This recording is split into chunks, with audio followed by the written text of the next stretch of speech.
by Leslie Takahashi. We bring into our hearts all those who have gone before us. All those living in this world has prepared the soil for our living. All those whose being has enabled our being. Let us also remember those whose existence is seated in our lives today, not only those who are our physical descendants, but also those whose spirits inherit the love we sow, the hope we reap, and the promise we harvest. And may those of us whose religious inheritance is freedom never rest until all who wish to be its children are sheltered. My name is Judy Bentley, and I want to share with you my experience of community in our larger faith.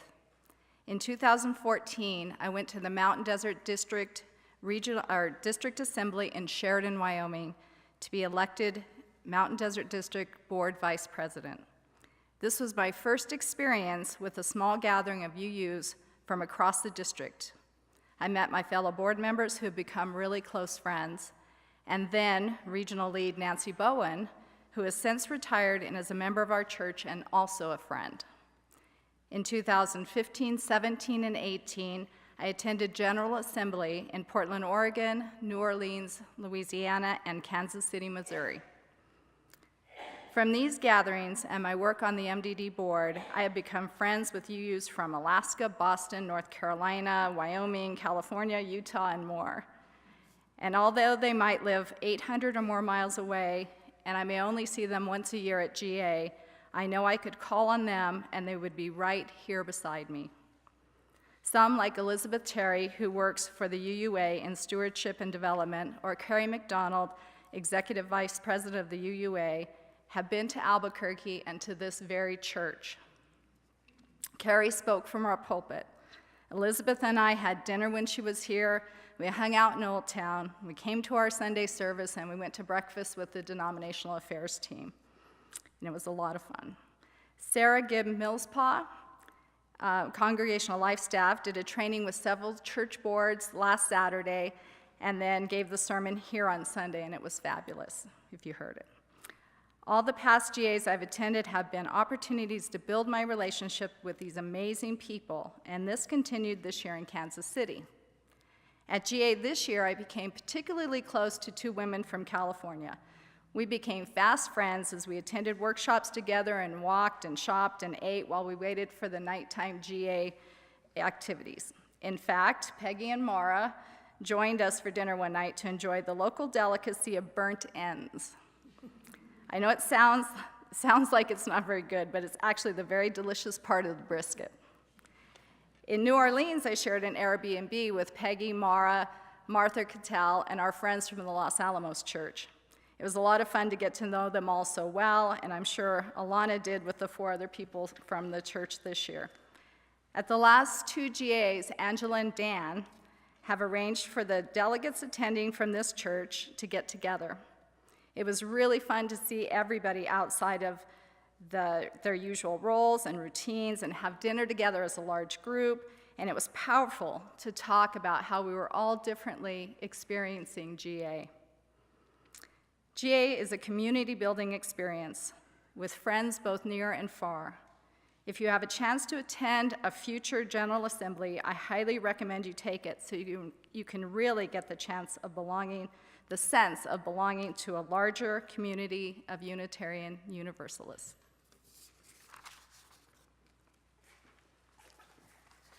I am Peggy Roberts and recently attended the UUA Annual General Assembly for the 3rd time in over 6 years, and second is serving as a delegate from our congregation at First Unitarian.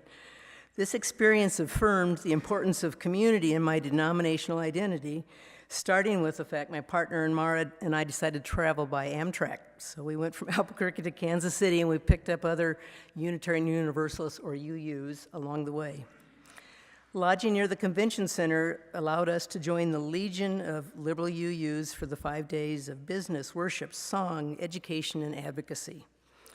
As I am involved locally with congregational interfaith social justice groups in support of immigrants and refugees, including expanded sanctuary efforts, I focused at GA on learning more about the mission and work on these issues by organizations such as the UUA or the UU Service Committee, as well as by other congregations and community groups. Through opportunities to network, gather resource materials, attend workshops, and hear members of impacted communities, I gained greater understanding about the issues, concerns, and needed actions. I returned home committed to further the community education program, service and advocacy efforts supporting our neighbors and others impacted locally and nationally. Unexpected for me, I had an experience involving the intersectionality of my personal and community identities and history. I am a Unitarian since childhood, a family physician who trained in Kansas over 40 years ago, and also a lesbian feminist who spent a decade in Boston providing care for men and women diagnosed with AIDS early in the epidemic. When it was announced early at GA that the Westboro Baptist Church members were coming from Topeka to protest our liberal UU denomination's meeting, I knew that I had to do something about this. This family church is long known for claiming that gays deserve AIDS and has even protested at funerals of those who died. I instinctively knew that I wanted to join the small group that was collected of UUs to plan a peaceful counter-gathering. Carrying our signs of welcome and love for all, we walked out of the building, sang and stood together across the street from the 6 protesters, remaining as a group until after they left almost an hour later. I was truly affirmed by my action and presence that afternoon among this UU community of new friends. As a somewhat different and added commentary, I wish also to express my appreciation and respect for the efforts that are being taken by the UUA, quite evident this year and last at GA, to reevaluate the commitment to diversity and challenge the white supremacy culture and organizational structure that has constrained our denomination. As delegates, we chose the first woman president of the UUA last year, voted this year to change our bylaws and sources to make them more gender inclusive, add a youth member to the board, and allow religious educators to gain full delegate status. The UUA board and staff are increasing diversity in their membership and leadership in their organizational and GA operations. Our UU denomination, as well as individual UU congregations, have this opportunity and time with better understanding and resources for introspection and consideration on how to be more inclusive, diverse, welcoming, and relevant liberal faith communities.